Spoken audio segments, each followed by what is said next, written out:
Serinin bir önceki videosuna gelen beğeni oranı ve etkileşimi yüksek olduğundan dolayı bu haftaki videomuzda Osman Gazi serisinden devam ediyor. Abone olan ve videoyu beğenen herkese teşekkür ediyoruz. Unutmayın, videoları beğenerek serinin bir sonraki videosunun daha hızlı gelmesini sağlayabilirsiniz.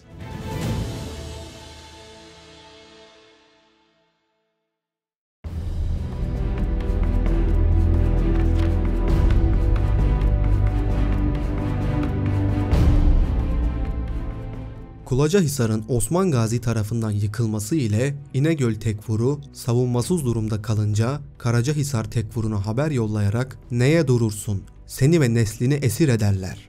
Hem bu vilayeti bizim elimizden alırlar, harap ederler.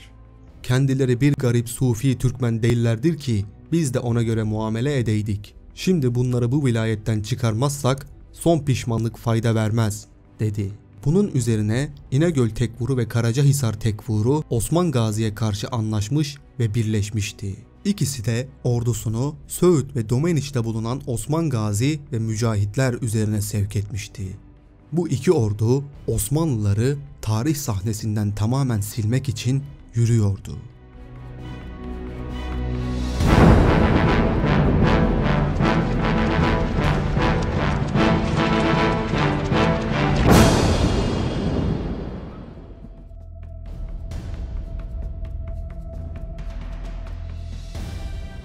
İnegöl ve Karacahisar Tekfur ordularının üzerlerine geldiğini öğrenen Osman Gazi bu orduları karşılamak için derhal Domaniç'e hareket etti.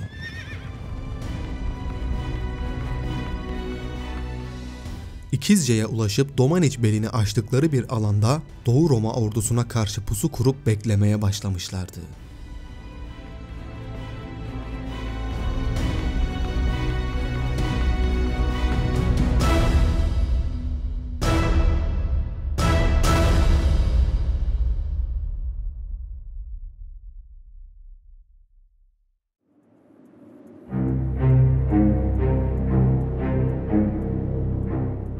Uzun süren bir bekleyişin ardından toz bulutu ile birlikte Rum ordusunun geldiği görüldü.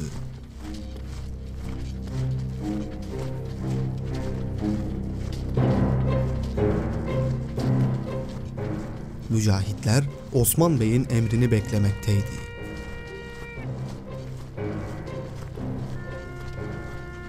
Rum ordusu planlanan bölgeye gelince Osman Bey hücum emri verdi. Mücahitler hep birlikte Rum ordusu üzerine saldırarak Rumları kıskaca aldılar.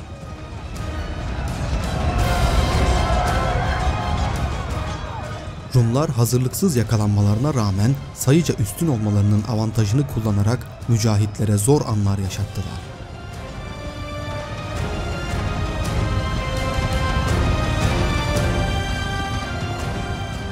Ancak tekbirler eşliğinde harp eden kayılar Rum ordusunu birer birer kırıyordu.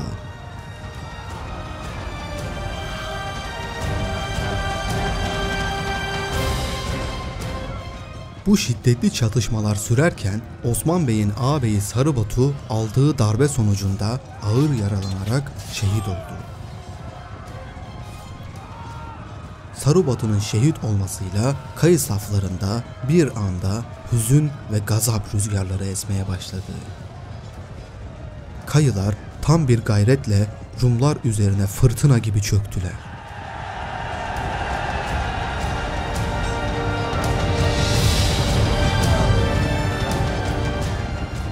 Bu esnada Rum ordusu komutanı Kalanos öldürülmüştü.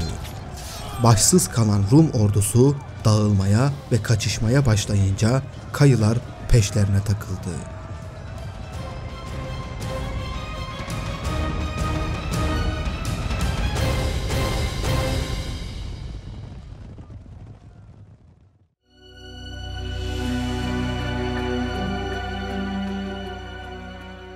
O gün pek çok Rum askeri öldürülmüş ve esir alınmıştı. Bu Osman Bey için büyük bir zaferdi. Ancak bu hüzünlü bir zafer olmuştu. Zira Osman Bey'in çok sevdiği ağabeyi Sarıbatu'nun şehit düşmesi herkesi hüzne boğmuştu. Bu zafer Osman Gazi'ye büyük bir şöhret kazandırmıştı.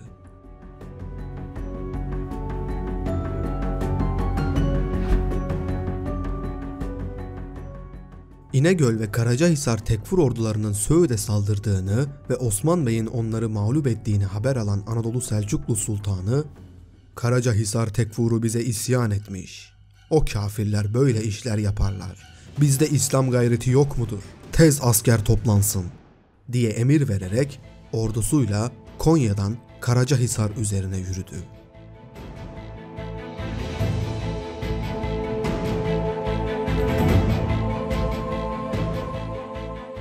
O sırada Osman Gazi ve mücahitleri de kaçan Rum ordusunu takip ederek Karacahisar'a ilerlemişti.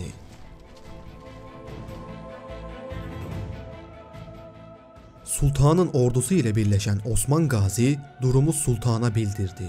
Sultan Karacahisar'ı ele geçirmek için mancınıklar ve harp aletleri getirtmişti. Birlikte Karacahisar'ı kuşatmaya başladılar.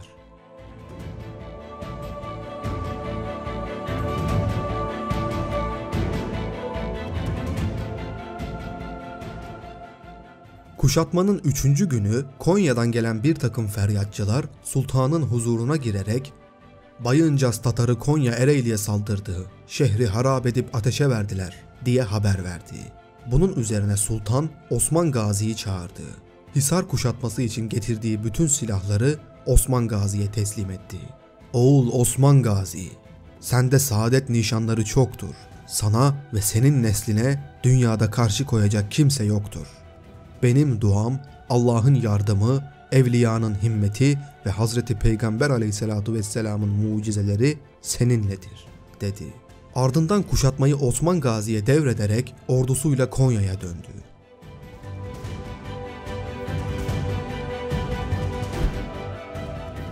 Hemen Ereğli'ye yöneldi. Tatarlar Sultan Gıyasettin Mesud'un geldiğini öğrenince ona karşı hemen harp hazırlığına giriştiler.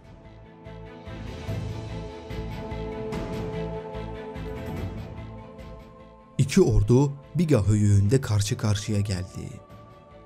2 gün, 2 gece süren şiddetli bir muharebe yaşandı.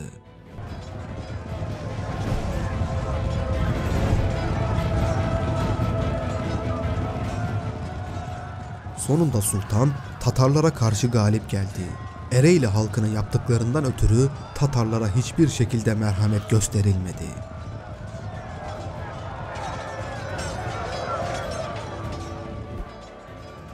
Bu sırada Osman Gazi Karacahisar'ı fethetmiş, Karacahisar Tekfur'unu yakalayıp idam etmiş ve gazilerine pek çok ganimetler dağıtmıştı.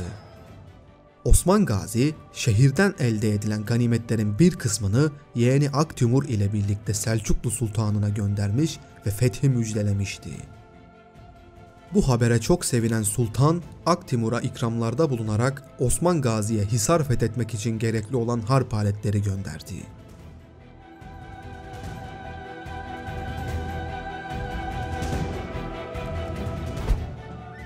Karacahisar Kilisesi camiye çevrilmiş, böylelikle Kuzeybatı Anadolu toprakları günde 5 vakit namaza çağıran ezan seslerini dinlemeye başlamıştı. Zamanla şehirdeki Hristiyanlar Osman Gazi idaresindeki adalet ve hoşgörüden etkilenerek Müslüman olmaya başlamış ve Karacahisar bir İslam şehri olmuştu.